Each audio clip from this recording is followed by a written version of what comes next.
নবী জাকারিয়াও গেলেন কঞ্চির কলম নিয়ে, অন্যান্য লোকেরাও গেল নিজেদের কলম নিয়ে। তারপরে সমুদ্রের পানিতে, নদীর পানিতে সবাই এই বড় আশা নিয়ে কলমটাকে রেখে দিল নদীর পানিতে। তো বেচারি জয়নাল আবেদিনের কলম হু হু করে দক্ষিণ দিকে চলে যাচ্ছে, আব্দুল করিমের কলম চলে যাচ্ছে দক্ষিণ দিকে, আর ভাইয়ের কলম চলে যাচ্ছে দক্ষিণ দিকে।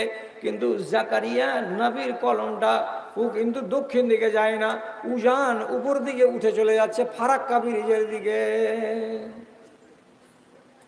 সব লোকটি বলছে, চল হে চাচা বাড়ি যাই। কলম তো উপর দিকে উঠেছে জাকারিয়া নবীর, ওই তো পাবে, আর ঝগড়া করার কি আছে? সম্পর্কে জাকারিয়া নবী হলেন খালু। কেন আল্লাহ তাআলা দিলেন?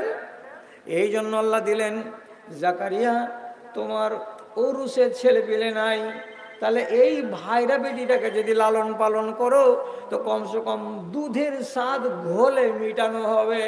বাচ্চাটা পরের হতে গেলেও তোমার বাড়িতে যদি বড় হয় তো তোমার মনটা ভালো হবে। আল্লাহ তাআলা দিলেন। এবার বাচ্চাটার দেখাশোনা করার জন্য নবী জাকারিয়া মসজিদের দ্বিতলের উপরে একটা ছোট্ট কামরা বানিয়ে ওইখানে একটা চৌকি দিলেন। ওইখানে খাবার দাবারগুলো যত সময়ে টাইমে টাইমে পৌঁছে দিয়ে আসেন, বাচ্চাটার পেশাব পায়খানার ব্যবস্থা ইত্যাদি ইত্যাদি সবই কিছু উনি করেন। এবার একবারের ঘটনা, তিনি দুনিয়ার কাজে ব্যস্ত হয়ে টানা 3 দিন মারিয়াম নামক মেয়েটির কাছে তার টেবিলে খানা দিতে ভুলে গেছেন, খানা দিতে যাননি। হঠাৎ সোমবার মঙ্গলবার গত হয়ে বুধবারের দিন বিকেল বেলায় মগজে টান পড়লো, আহারে কি করলাম, ছেলে তো মরে গেল, খানা দিনই 3 দিন থেকে, আর যাই যাই যাই দৌড়ে যাই দৌড়ে যাই, বাচ্চাটা বেঁচে আছে না মরে গেল। সিঁড়ি বেয়ে তাড়াতাড়ি করে উপর তলাতে যদি যাচ্ছেন, দরজাটাকে খুলছেন, বুকটা খালি এইরকম এইরকম করছে, আহারে আমার মারিয়াম আছে না মরে গেছে, আছে না মরে গেছে। দরজা খুলে মারিয়ামের চৌকির পার্শ্বে ছোট্ট স্টুলের উপরে একটা বড় প্লেট রাখা আছে, আর সেই প্লেটের উপরে তিনি কি দেখতে পাচ্ছেন? আল্লাহ, এক গাদা কাটা কাটা ফল রাখা আছে, কিছু আম, কিছু জাম, কিছু লিচু, কিছু কাঁঠাল, কিছু সেব, কিছু আঙ্গুর, কিছু বেদানা, রকমারি ফল প্লেটে রাখা আছে। নবী জাকারিয়া বলছেন মনে মনে, এই ফল কে দিয়ে গেল? আমি তো নিজে আসিনি, অন্য কোনো লোকের তো দায়িত্ব নাই। শেষে থামতে না পেরে তিনি ওই কচি মেয়েকে জিজ্ঞেস করে বলছেন, আন্না লাকে হাজা ইয়া মারিয়াম, এ বেটি মারিয়াম বলো তো এই ফলগুলো কোনখান থেকে এলো, কে তোমাকে দিয়ে গেল? তখন মারিয়াম ছোট্ট মেয়ে ছেলে নিজের খালুকে জবাব দিয়ে বলছে, এগুলো আল্লাহ রাব্বুল আলামিনের পক্ষ থেকে আমার কাছে এসেছে। ওয়াল্লাহু ইয়ারযুকু মান ইয়াশাউ বিগাইরি হিসাব, আল্লাহ রাব্বুল আলামিন যাকে চান তিনি তাকে বিনা হিসাবে রিজিক দান করে থাকেন, বিনা হিসাবেই তাকে রিজিক দান করেন। নবী জাকারিয়ার চোখের তালা খুলে গেল, মগজের তালা খুলে গেল। 2 নজরে বড় প্লেটখানাকে যেমনি দেখতে পেলেন, তার আক্কেলের তালা খুলে গেল। কি বলে আক্কেলের তালা খুললো? তিনি বলছেন, এই কাঁচের বাসনটাতে দেখতে পাচ্ছি আম কেটে রাখা আছে, এখন তো আমের সময় নয়। জাম রাখা আছে, এখন তো জামের সময় নয়।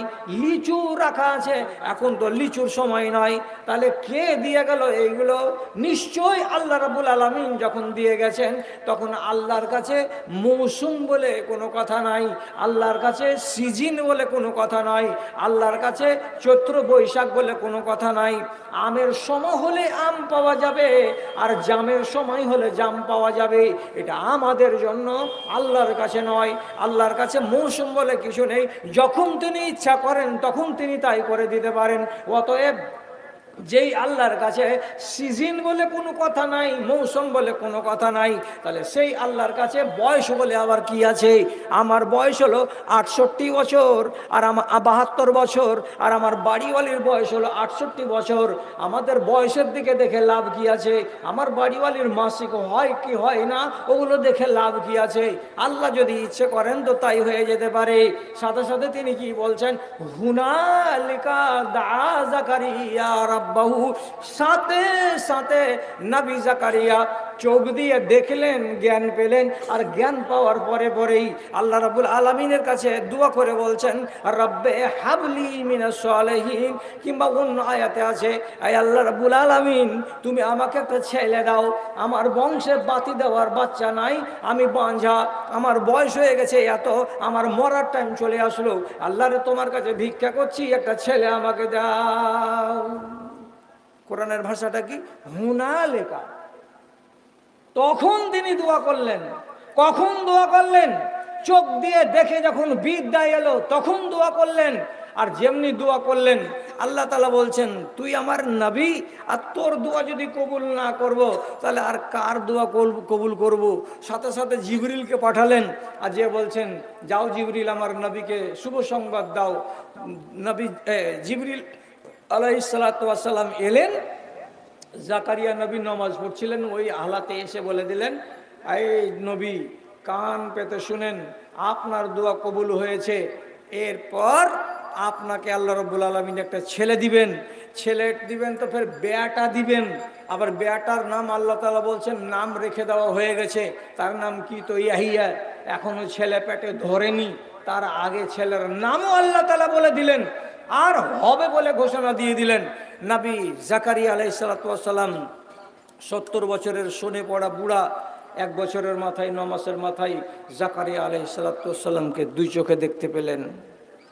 ভাইজান, কি বলছিলাম এতক্ষণ ধরে আপনাকে? দেখলে শুনলে মানুষের জ্ঞান বাড়ে। তাহলে এতগুলো কথা যে আপনার সামনে শোনানো হলো, এতগুলো কথা শুনতে গেলে আপনার কি কিছু জ্ঞান হলো না? আল্লাহ সৌদি আরব থেকে উত্তর দিকে এরোপ্লেনে যেতে 2 ঘন্টা টাইম লাগে। দেশটার নাম হলো জর্ডন। জর্ডনের এলাকাতে একটা নদী আছে, নদী তো নয় বরং ছোটোখাটো সাগর। সাগরটাকে বলা হয় আরবি ভাষাতে বাহারে মেইয়েত, আর বাংলাতে বলা হয় কৃষ্ণ সাগর, আর ইংরেজিতে বলা হয় ডেড সি, মরা সাগর। দেখে নিয়েছেন 15 মিনিট আছে। আমার কাছে কে বন্ধু বান্ধব ব্রিটিশ বলেন না কিছু জি আপনার ওগুলো এখানেও করতে হবে। আপনার কাছে বললে 40 পর্যন্ত করেন তাহলে তো ডেড সি, মরা সাগর। মরা সাগর কেন তার নাম হলো? মরা সাগর নাম হলো এই জন্য যে ওর পানিতে কেউ জমিতে সেচ দেয় না, ওর পানিতে কোনো মানুষ নিজের ব্যবহারে আনে না, ওর পানি বনের পশু পাখি বাঘ ভাল্লুক কেউ পান করে না, কোনো মানুষ ওই নদীতে নেমে স্নান করে না। পুরা মোবিলের মতো কালো হয়ে আছে, আঠা আঠা হয়ে আছে, কিন্তু পানি। তাহলে এই ডেড সি কেন হলো?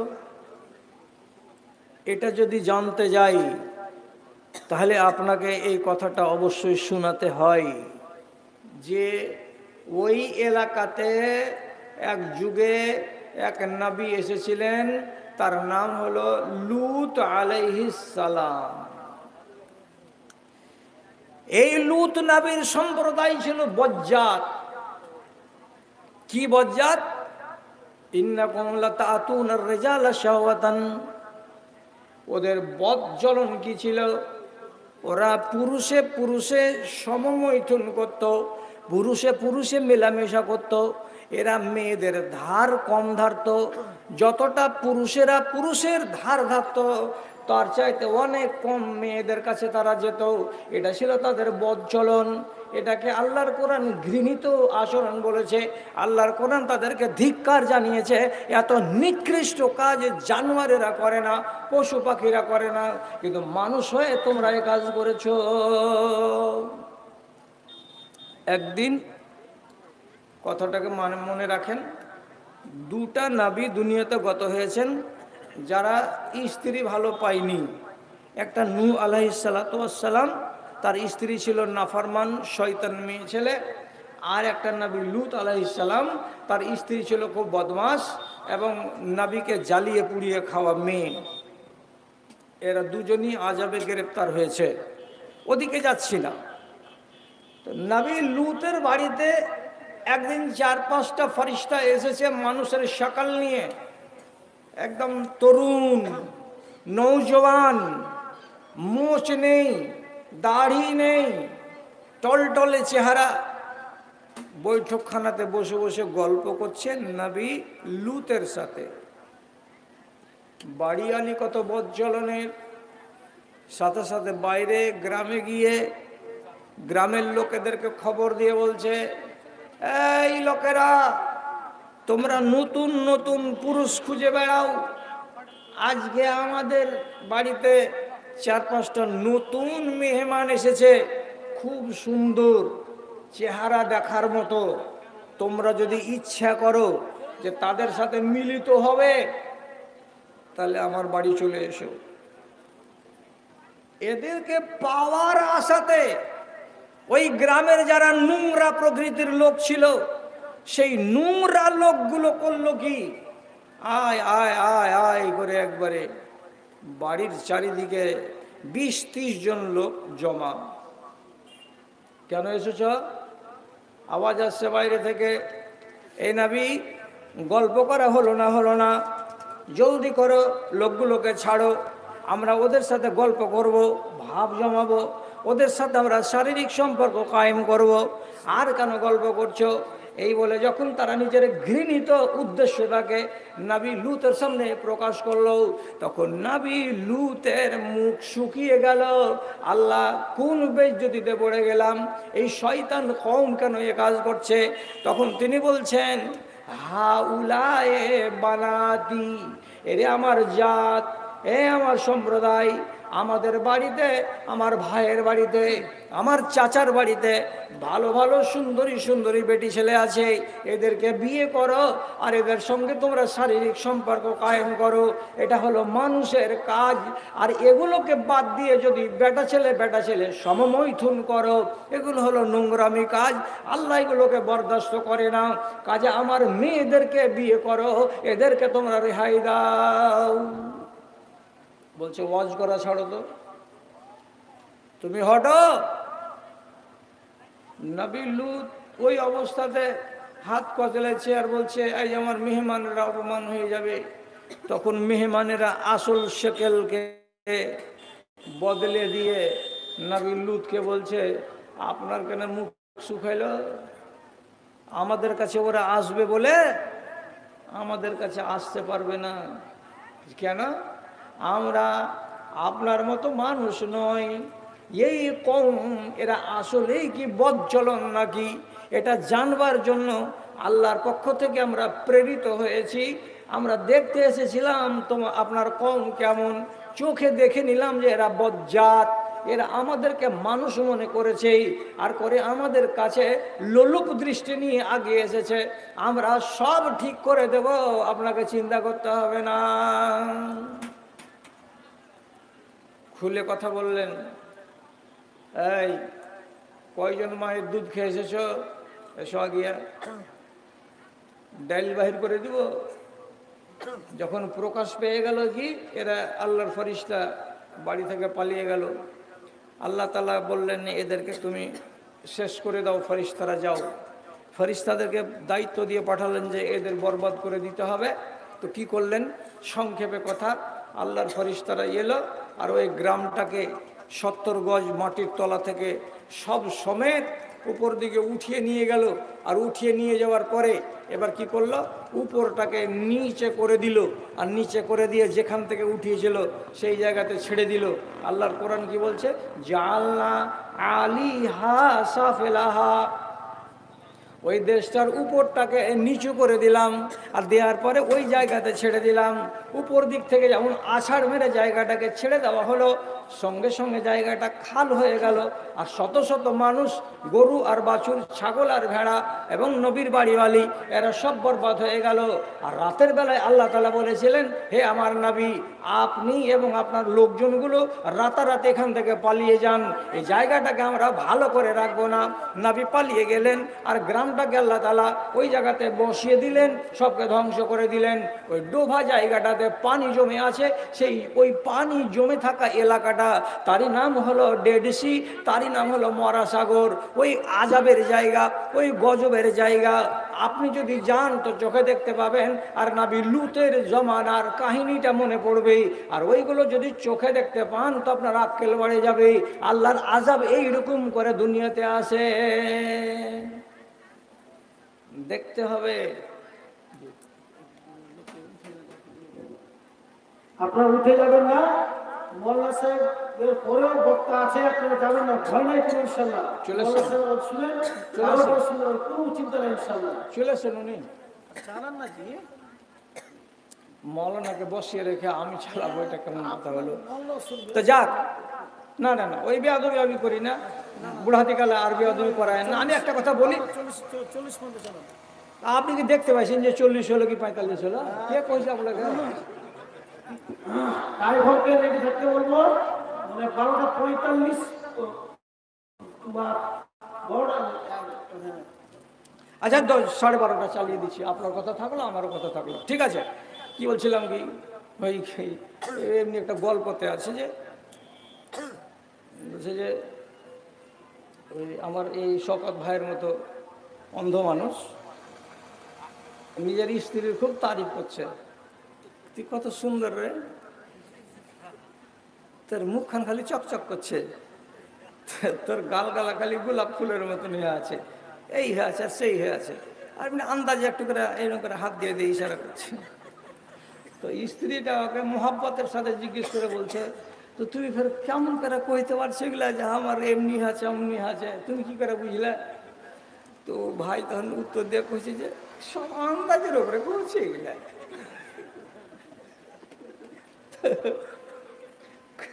তো কইছে যে তুমি এত সুন্দর জিনিস পেয়েছো, তুমি আল্লাহর শুকুর করো যে অন্য কাহারি পাতে পড়েনি, তোমার পাতে আমি পড়েছি।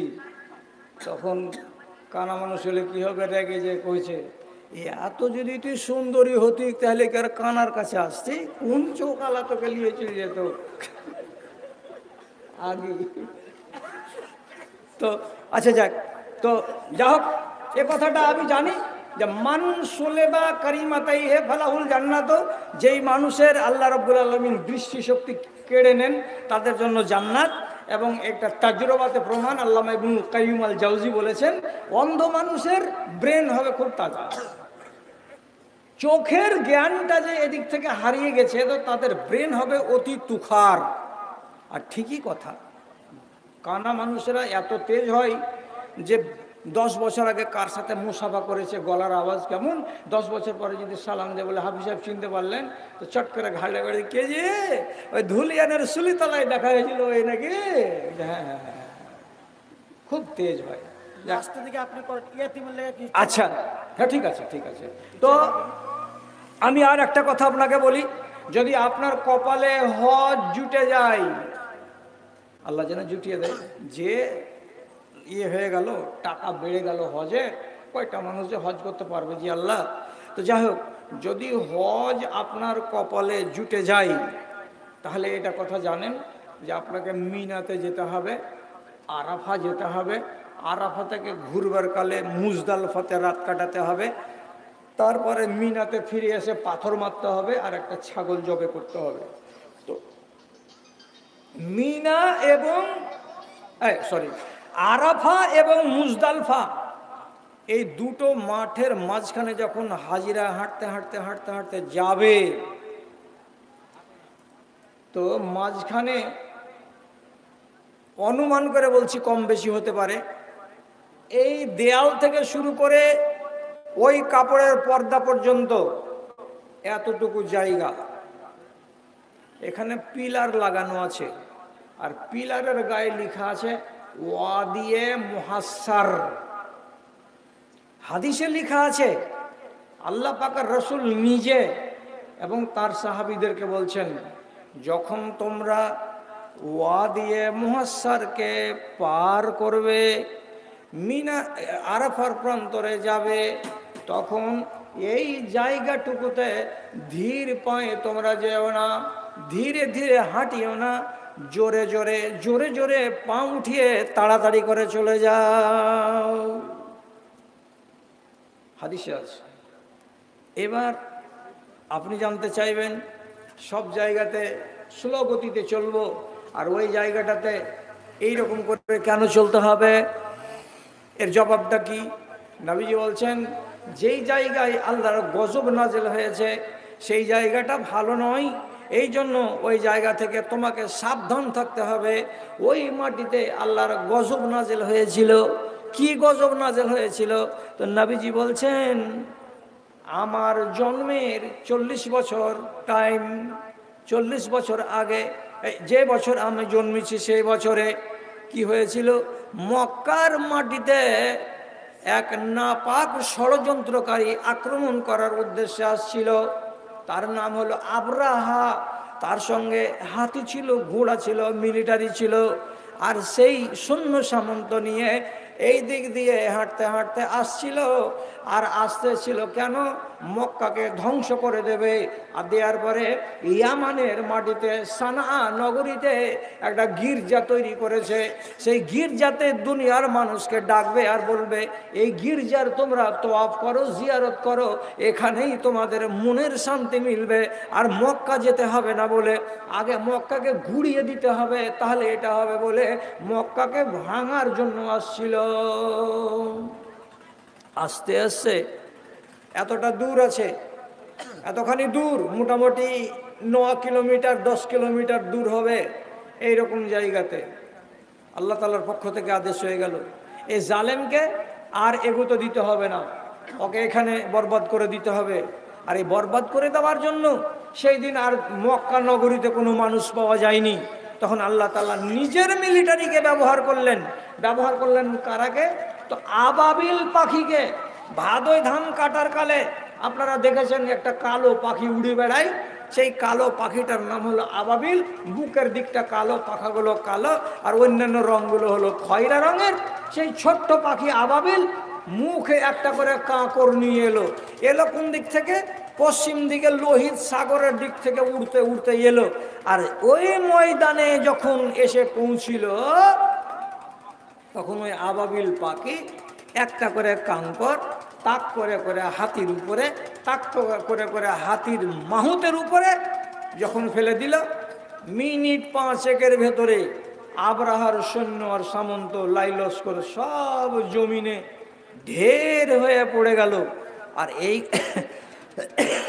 এই কথাটাকে আল্লাহ রাব্বুল আলামিন তখন সূরা ফিলের ভেতরে আলোচনা করতে গিয়ে বলছেন, আলম তারা কাইফা ফাআলা রাব্বুকা বিআসহাবিল ফিল, তুমি কি দেখোনি আল্লাহ তাআলা ওই হাতিওয়ালাকে কেমন করে বরবাদ করেছে? আরসালা আলাইহিম তায়রান আবাবিল, ওদের উপরে আল্লাহ তাআলা আবাবিল পাখিকে নাজিল করে দিয়েছিলেন, দিয়ে তাদেরকে পাথর চালিয়ে মেরে শেষ করে দিয়েছে। এই যে গজব পড়েছিল সেই জায়গায়, তো সেই জায়গাটা ওই গজবের জন্য অভিশপ্ত হয়ে আছে। তার জন্য নবীজি বলছেন, তোমরা যখন এই জায়গা দিয়ে পার হবে তখন আস্তে আস্তে হাঁটবে না, জোরে জোরে জোরে জোরে হেঁটে চলে যাবে। তাহলে আপনি যদি হজ করতে যান আর আপনার সাথে যদি জ্ঞানী গুণী মানুষ থাকে আর আপনাকে যদি শিখিয়ে দেয়, আপনাকে যদি দেখিয়ে দেয়, তাহলে যেমনি দেখবেন আর যেমনি কানে শুনবেন, শুনতে গেলে আর চোখে দেখতে গেলে আপনার ইলম বৃদ্ধি হবে, আপনার জ্ঞান বৃদ্ধি হবে। এই জন্য গোড়াতে বলেছিলাম সামেনা ওয়া আতানা, কথা শুনবেন, শুনতে হবে, আর শোনার পরে সেই কথাগুলোকে মানতে হবে। যাক, আল্লাহ তাআলা আপনাদের সুমতি দিক। দেখার মতো জায়গা দুনিয়াতে অনেক আছে। সামুদ নবীর কওমকে কেমন করে গায়রত করেছেন ওগুলো দেখতে পাওয়া যাবে। সলে আলাইহিসসালামের উটকে যে জায়গাতে কেটেছিল, তারপরে গজব এসেছিল, সেই পুকুরটা আজ পর্যন্ত দেখতে পাওয়া যাবে। ইচ্ছা করলে আল্লাহর দুনিয়াতে এমন ঘটনা যেখানে যেখানে ঘটেছে, ইবরাতের ঘটনা দেখার জন্য আল্লাহ তাআলা বলেছেন টাকা থাকে তো দুনিয়াতে সফর করো। যাজ্ঞা অনেক কথা বলা হয়ে গেল। এখন রাত্রি 12:30, আর একটু পরে আমাকে এখান থেকে বের হতে হবে। আমার ট্রেন আছে রাত্রি 2টা 5-7 মিনিটে, দেরি করতে আমি পাবো না। এবার শেষের বেলায় আমার ভাইজান চলে এসেছেন, পরবর্তী বক্তা। আপনাদের সামনে আমার একটা বিনীত নিবেদন লম্বা চওড়া নয়, মাত্র 2 থেকে 5 মিনিট, মাত্র 2 থেকে 5 মিনিটের ভেতরে কথা শেষ করছি। তাহলে এই এতিমদের নামে, এতিমদেরকে ভালোবেসে আমার হাতে যদি কোনো ভাই বলেন যে আমি 2-4 পয়সা দেব, আমি দূরের মানুষ, আপনার জন্য যদি একটু দোয়া করি, আল্লাহ তাআলা যদি কথাটাকে মেনে নেন আর আল্লাহকে যদি ভালো লাগে, এই উদ্দেশ্যে বলছি। কেউ আছেন এরকম দেওয়ার মতো? কেউ যদি থাকেন, কিছু বলেন, ইশারা ইঙ্গিত করেন একটু, তাহলে মনটা আমার তৃপ্তি পাবে যে যাজ্ঞা আরজি রেখেছিলাম তো ভাইয়েরা আমার কথাটা মেনে নিয়েছেন। মনে হয় জাল দিয়ে যত বড় আর ছোট মাছ ছিল সব ছেঁকে মেরে নেওয়া হয়ে গেছে, আর মাছ নদীতে নাই। কারণ কানাপুঁটি আছে, বান কাটার পরে ফের যদি চাঁড়ে তো চাঁড়বে, এখন আর নয়। তোমার আদেশে দিন চলে যায়, তোমার আদেশে দিন চলে যায়, আধার নেমে আসে রাতে, কত যে শক্তি লুকায়ে রেখেছ তোমার নিপুণ 2 হাতে। মহাবিশ্বের তুমি যে চালক, উড়ুক তোমার জয় নিশান, ওগো আল্লাহ মেহেরবান, আমি গাহি তোমার গান। আমার ইজ্জত রেখে দিয়েছে এই ছোট্ট নওজোয়ান ছেলে। আমি বললাম তো আমার হাতে 500টা টাকা দিল, আর এক ভাই আমার হাতে 100টা টাকা দিল, আলহামদুলিল্লাহ। তো 600টা টাকা নিয়ে সবুর করবো, আর একটা লোক কেউ নাই এরকম দেওয়ার মতো। কিসের নেশা এই ছুটে চলে বায়ু, কেন বা বৃষ্টি ঝরে, কার আদেশে মাঠে গাছে গাছে ফুল ঝরে ফল ধরে, যেদিকে তাকাই তোমার মহিমা দেখি যে বিদ্যমান, ওগো আল্লাহ মেহেরবান, আমি গাহি তোমার গান। বড় মাছ পেয়েছেন জি, জীবন পাবেন। ওই যে এই আমার সাবের ভাই আর মুর্শেদা বাবু, সাবের ভাই এবং মুর্শেদা ভাই বাবু, বোনের 2 কাঠা জায়গা দিবে। মাশাআল্লাহ মাশাআল্লাহ, 2 ভাই বোন মিলে 5 কাঠা 2 কাঠা জমি দান করলেন, মাশাআল্লাহ, আলহামদুলিল্লাহ, জাযাকাল্লাহ। আরেকজন ভাই 500 টাকা, আরেকজন ভাই দিলেন 500 টাকা দান, কবুল করো তুমি পাক সুবহান মিটা মনে আরমান। আরেকজন দিয়েছে 100 টাকা, আল্লাহ তুমি তাদের প্রতি অসৎকারে দেখা, সত্যপথের রেখা। রব্বানা তাকাব্বাল মিন্না ইন্নাকা আনতাস সামিউল আলিম, আমিন আমিন বিরহমাতিকা ইয়া আরহামার রাহিমিন। কিসের নেশায় ছুটে চলে বায়ু, কেন বা বৃষ্টি ঝরে, কার আদেশে মাঠে গাছে গাছে ফুল ঝরে ফল ধরে, যেদিকে তাকাই তোমার মহিমা দেখি যে বিদ্যমান, ওগো আল্লাহ মেহেরবান, আমি গাহি তোমার গান। তুমি আমায় রিজিক দিয়ে বাঁচাও আমার প্রাণ। আরেকজন 50 টাকা দান করেছেন, আল্লাহ তার দানকে কবুল করে নাও। আরেকজন 100 টাকা দান করেছেন, আল্লাহ তার দানকে কবুল করে নাও, আমিন আমিন। জি, ও খুলতে হবে না, ওই তৌফিক নাকি আছে ছেলেটার নাম, খুলিও না খুলতে হবে না, আমার ব্যাগে আছে। ভাইরা বলছিলাম আপনাদের দেশে তো জীবন আমি আসিনি, না ব্যাগের ভিতরে যেগুলো আছে ওগুলাই দাওয়াতি হয়ে যাবে। বলছি আপনাদের নামে আমার লেখা একটা কিতাব এনেছি, তার নাম হলো কি স্রষ্টার সৃষ্টি রহস্য, সব জোড়া জোড়া জোড়া জোড়া। তো 100 পাতার বই মাত্র 20 টাকা। আর একটা বই আছে দারিদ্র দূরীকরণে ইসলামের অবদান, 100 পাতার বই মাত্র 20 টাকা। ব্যবসা আমি করি না, আমি বই অনেক লিখেছি, 48খানা আমার লেখা বই আছে। তো ব্যবসার উদ্দেশ্যে নয়, খেদমতের উদ্দেশ্যে, নাহলে বইগুলোর দাম আমি 30 টাকা 35 টাকা করতাম। আপনারা 20টা টাকা দিয়ে 100 পাতার বই নেবেন, পড়বেন তো জ্ঞান পাবেন। এই ছেলেটার কাছে আসে, যার ইচ্ছা আছে তারা নিয়ে নেন, আর আল্লাহ আপনাদেরকে সুমতি দেয়। তো এখানে এক ভাই এবং এক বোন, 2 ভাই বোন মিলে, ওনারা 2 ভাই বোন মিলে 2 কাঠা জমি দান করলেন। যদি এইরকম লোক থাকেন, এইরকম দান করেন, যেই দানটা দীর্ঘস্থায়ী, যেই দানটা বছরের পর বছর ধরে থাকবে, এমন দানগুলো করেন। উনি দিয়েছেন 2 ভাই বোন মিলে 2 কাঠা, আপনারা কেউ একজন দিবেন 1 কাঠা, যারা জমিওয়ালা লোক আছেন ইয়াতিমদের নামে। আরে আর এগুলো কি বলা যায়? রাসূল ইয়াতিমদেরকে ভালোবাসতে গিয়ে বলেছেন যে আনা ওয়া কাফিলুল ইয়াতিম কাহাতাইনি, কিয়ামতের দিন আমি এবং যারা ইয়াতিমের দেখাশোনা করে এই লোক আর আমি আল্লাহর জান্নাতে এইভাবে থাকবো। হাদিসে আল্লাহ রাসূল বলেছেন আমি এইভাবে থাকবো। এইভাবে থাকার মানেটা কি? রাসূল যে জায়গাতে থাকবেন রাসূলের পাশেই এমন লোকেদের জায়গা হবে যারা এতিমদেরকে ভালোবাসে, যারা এতিমদেরকে প্রতিপালন কল্পে তাদের খরচা বহন করে, তাদের পেটের আহারের ব্যবস্থা করে, তাদের হয়তো বিছান কাঁথার ব্যবস্থা করে। 65টা ইতিম আছে যে একদিকে দেখেন, এই চিরকুটটাতে একদিকে জালসার নাম আর 65টা ছেলে আর মেয়ে মিলিয়ে না, ছেলে মেয়ে 65টা। ছেলে আর মেয়ে মিলিয়ে 65, ও সবই 20 টাকা রে বাবা। এখানে 35টা ছেলে এবং মেয়ে, 65টা এদেরকে খাবার দেয় মাদ্রাসা। সব 4 বেলা খাবার দিয়ে সব দিয়ে দিই। আল্লাহু আকবার, আল্লাহু আকবার, দেখেন দেখেন জাকাত দারুণ ব্যাপার গো। ইস,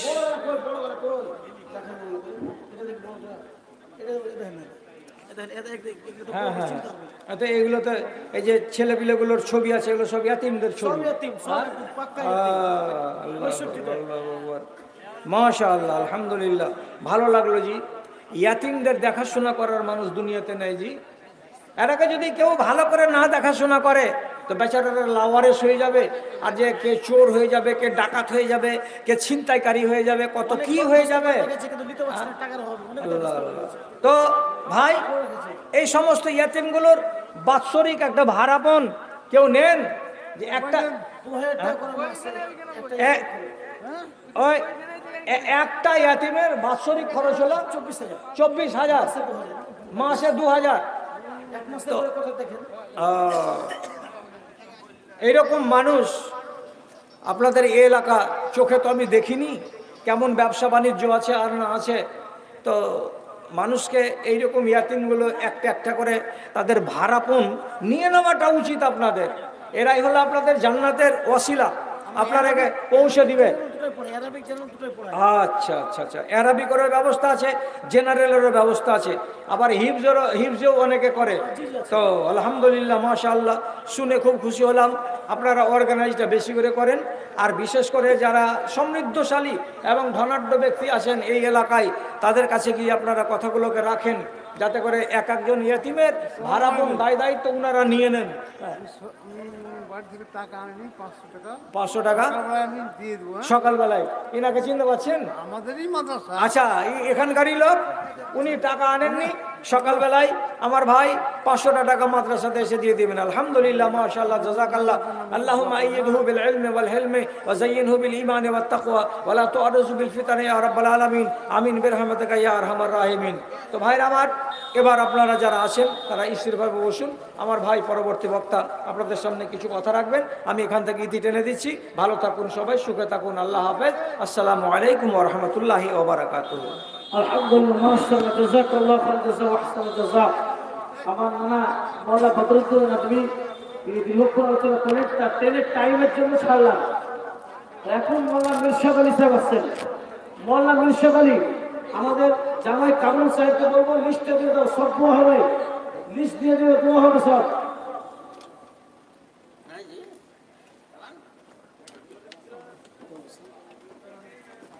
আমার বড় ভাই মিরশাদ আলী সাহেব এখন আলোচনা করবেন। মাগুলা থাকেন, অসুবিধা নাই, খুব সুন্দর আলোচনা করবেন, মিষ্টি সুরে গজল টজল করবেন, সেটা ভালো করে।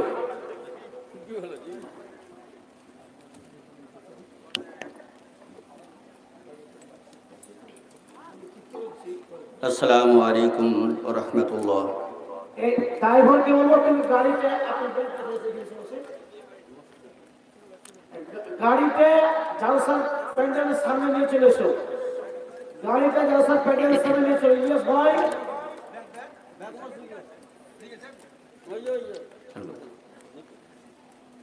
আলহামদুলিল্লাহ আলহামদুলিল্লাহ নাহমাদুহু ওয়া নাস্তাঈনুহু ওয়া নাস্তাগফিরুহু ونؤمن به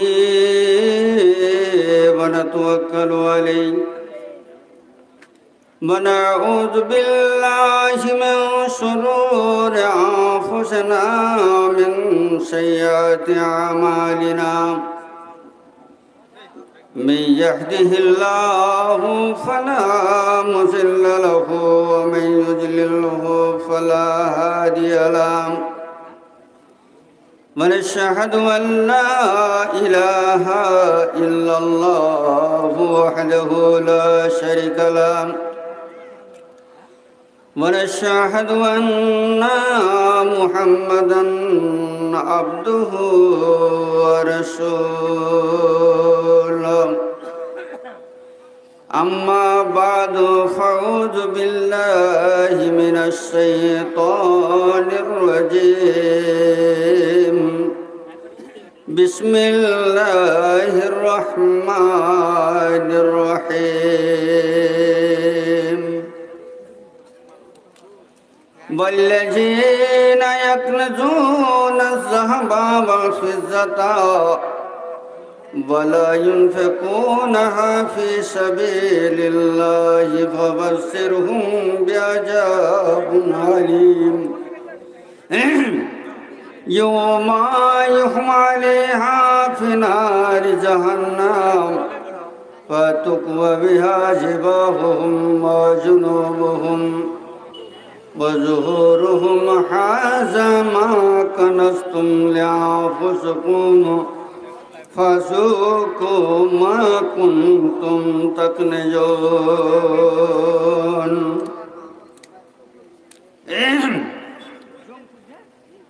जाने वालों के हक में दुआ कीजिए जाने वालों के हक में दुआ कीजिए